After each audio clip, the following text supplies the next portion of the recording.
ನನ್ನ ಹೆಸರು ಗಣೇಶ್ ಅಂತ. ಪಾಂಡವಪುರ ತಾಲೂಕು ನಾರಾಯಣಪುರ ಗ್ರಾಮದವನು.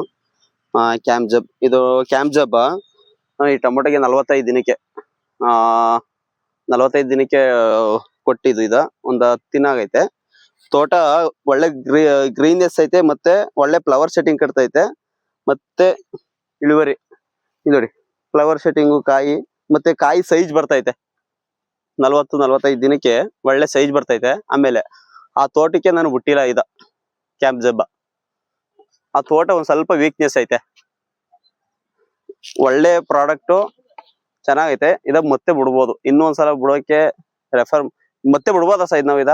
ಖಂಡಿತ ಬಿಡ್ಬೋದು ನೀವು. ಹೌದಾ? ಕಾಯಿ ಕುಯ್ಯೋ ಟೈಮಲ್ಲೆಲ್ಲ ಬಿಡ್ಬೋದು. ಈಗ ಫ್ಲವರ್ ಸೆಟ್ಟಿಂಗ್ ಆಗೋ ಟೈಮಲ್ಲಿ ಬಿಟ್ಟಿದ್ದೀರಾ. ಹೌದು. ಮತ್ತೆ ಕಾಯಿ ಕುಯ್ಯೋ ಟೈಮಲ್ಲಿ ಬಿಟ್ರೆ ನಿಮ್ಗೆ ಕಾಯಿ ಈಲ್ಡ್ ಚೆನ್ನಾಗ್ ಬರುತ್ತೆ, ಕೀಪಿಂಗ್ ಕ್ವಾಲಿಟಿ ಬರುತ್ತೆ. ಅದು ಒಂದ್ಸಲ ಇದು ಬಿಟ್ಟು ಇವಾಗ ನನಗೆ ರಿಸಲ್ಟ್ ಚೆನ್ನಾಗೈತೆ. ಮತ್ತೆ ನೀವೇನ ರೆಫರ್ ಮಾಡಿದ್ರೆ ಮತ್ತೆ ಬಿಡ್ತೀನಿ ನಾನು. ಸೊ ಇದು ಇವಾಗ ನನ್ ಬಿಟ್ಟು 10 ದಿನ ಆಗಿದೆ. ಇವಾಗ ಗಿಡಕ್ಕಿದು 45 ದಿನ ಆಗೈತೆ, ಕಂಪ್ಲೀಟ್ ಆಗೈತೆ. ಮತ್ತೆ ಬಿಡ್ಬೋದಾ ಇದ ನಾವು? ಇದು ಕ್ಯಾಂಜಿಬ್ ನಿಮ್ಗೆ ಏನ್ ಮಾಡುತ್ತೆ ಅಂತಂದ್ರೆ ಕೀಪಿಂಗ್ ಕ್ವಾಲಿಟಿ, ಮೇನ್ ಆಗಿ ಫ್ಲವರ್ ಸೆಟ್ಟಿಂಗ್ ಮತ್ತೆ ಕಾಯಿ ಸಂಖ್ಯೆ ಜಾಸ್ತಿ ಮಾಡೋದು, ಫ್ಲವರ್ ಉದುರೋದು ಕಮ್ಮಿ ಮಾಡುತ್ತೆ. ಇನ್ನೊಂದೇನಪ್ಪಾ ಅಂದ್ರೆ ಕೀಪಿಂಗ್ ಕ್ವಾಲಿಟಿ ಮತ್ತೆ ಕಲರ್ ಮತ್ತೆ ಈಲ್ಡ್, ವೆಯ್ಟ್ ಬರುತ್ತೆ, ತೂಕ ಬರುತ್ತಲ್ಲ, ಅದಕ್ಕೂ ಎಲ್ಲ ಸಪೋರ್ಟ್ ಮಾಡುತ್ತೆ ಇದು. ಹಂಗಾಗಿ ನೀವು ಒಂದು ಗಿಡಕ್ಕೆ ನಿಮ್ಗೆ ಒಂದು 2 ರಿಂದ 3 ಸಲ ಇದನ್ನ ಬಿಡ್ಬೋದು ನೀವು. ಒಂದು ಸ್ಟಾರ್ಟಿಂಗ್ ಫ್ಲವರ್ ಸೆಟ್ಟಿಂಗ್ ಆಗೋ ಟೈಮಲ್ಲಿ ಬಿಡ್ಬೋದು, ಅದಾದ್ಮೇಲೆ ಕಾಯಿ ಕುಯ್ಯೋ ಟೈಮಲ್ಲಿ ಬಿಡ್ಬೋದು. ಇವಾಗ ಫ್ಲವರ್ ಸೆಟ್ಟಿಂಗ್ ಆಗೋ ಟೈಮಲ್ಲಿ ಬಿಟ್ಟಿದ್ದೀನಿ ನಾನು. ಈ ಫ್ಲವರ್ ಸೆಟ್ಟಿಂಗ್ ಆಗೋ ಟೈಮ್ ಬಿಟ್ಟಿದ್ರಾ? ಒಳ್ಳೆ ಫ್ಲವರ್ ಸಂಖ್ಯೆ ಚೆನ್ನಾಗಿದೆ. ಹೌದಲ್ವಾ? ಕಾಯಿ ಸಂಖ್ಯೆ ಚೆನ್ನಾಗೈತೆ, ಕಾಯಿ ಸಂಖ್ಯೆ ಎಲ್ಲ ಚೆನ್ನಾಗ್ ಬಂದಿದೆ. ಮತ್ತೆ ಯೂನಿಫಾರ್ಮಿಲಿಟಿ ಬರುತ್ತೆ. ಈಗ ನಿಮ್ಗೆ ಉಡಿ ಆಯ್ತಾರ ನೋಡಿದಿರಾ ಮಾರ್ಕೆಟ್ ಅಲ್ಲಿ? ಆ ಉಡಿ ಆಯೋದು ಸಂಖ್ಯೆ ಕಮ್ಮಿ ಆಗುತ್ತೆ. ಯಾಕಂದ್ರೆ ಒಂದೇ ಸಮ ಒಂದೇ ಸೈಜು ಕಲರ್ ಆತರನು ಬಂದಿರುತ್ತೆ ಟೊಮೊಟೊ. ಹಂಗಾಗಿ ನೀವು ಒಂದು 2 ರಿಂದ 3 ಬಾರಿ ಕ್ಯಾಂಜಿಬ್ ನ ಬಿಡ್ಬೋದು. RPM ಕಂಪ್ನಿದು ಕ್ಯಾಂಜಿಬ್ ಅಂತ ಹೇಳಿ ಇದು. ನಿಮ್ಗೆ ನೀವು ಬಿಟ್ಟ ತಕ್ಷಣ ನಿಮ್ಗೆ ಈಗ ಅನ್ಸಿದೆ ಗಿಡ ಎಲ್ಲ ಒಂದು ಗ್ರೋತ್ ಆಗೈತೆ, ಗ್ರೀನ್ನೆಸ್ ಬರ್ತೈತೆ. ಇವಾಗ ಮತ್ತೆ ಕಾಯಿ ಮತ್ತೆ ಒಳ್ಳೆ ಇಷ್ಟು ಈ ಸೈಜ್ ಇರ್ಲಿಲ್ಲ ಮೊದ್ಲು ಅನ್ಕತ್ತೀನಿ. ಇವಾಗ ಒಂದು 10 ದಿನದಿಂದ ಈಗ ಒಳ್ಳೆ ಸೈಜ್ ಬರ್ತೈತೆ. ಅಂದ್ರೆ 55 ದಿನ ಅಂದ್ರೆ ಇನ್ನೂ 1 ತಿಂಗಳು ಬೇಕು, ಕಾಯಿ ಇನ್ನೂ ಒಳ್ಳೆ ಸೈಜ್ ಬರ್ಬೋದು.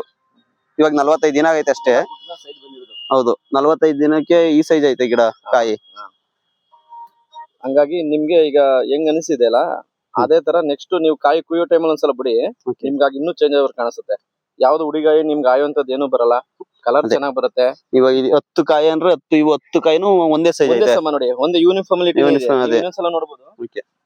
ಇನ್ನೊಂದ್ಸಲ ನೋಡ್ಬೋದು, ಇದೇನಿದೆಯಲ್ಲ ಕಾಯಿ ಅದು ಒಂದೇ ಸಮ ಬರುತ್ತೆ ನಿಮ್ಗೆ. ಯೂನಿಫಾರ್ಮಿಲಿಟಿ ಅಂತಾರನ್ನ ನಿಮ್ಗೆ ಅದು ಉಡಿ ಬರಲ್ಲ, ತೂಕ ಬರುತ್ತೆ, ಕಲರ್ ಬರುತ್ತೆ. ಮತ್ತೆ ಅದು ನಿಮ್ಗೆ ಫ್ಲವರ್ ಸಂಖ್ಯೆ ಇನ್ನು ಅದು ಮುಂದೆ ಕಾಯಿ ಕುಯ್ತಾ ಇದ್ರೆ ಫ್ಲವರ್ ಸಂಖ್ಯೆ ಜಾಸ್ತಿ ಬರುತ್ತೆ. ಆಗ ನಿಮ್ಗೆ ಇಳುವರಿನೂ ಜಾಸ್ತಿ ಬರುತ್ತೆ. ಹಂಗಾಗಿ RPM ಬಯೋಸೈನ್ಸ್ ಕಂಪ್ನಿದ ಕ್ಯಾಂಜಿಬ್ ನ ನೀವು ತುಂಬಾ ಚೆನ್ನಾಗಿ ಬೆಳೆಸೋದ್ರಿಂದ ಒಳ್ಳೆ ಗಿಡಕ್ಕೆ ಒಳ್ಳೆ ಈಲ್ಡ್ ನಾವು ತರಬಹುದು ಅನ್ನೋದು ನಾನು ನಿಮ್ಗೆ ಹೇಳ್ತೀನಿ. ಓಕೆ, ಹೌದು, ಚೆನ್ನಾಗಿದೆ. ಮತ್ತೆ ಬಿಡ್ತೀವಿ ನಾವು ಇನ್ನೊಂದ್ಸಲ. ಆಯ್ತು, ಥ್ಯಾಂಕ್ ಯು. Okay sir.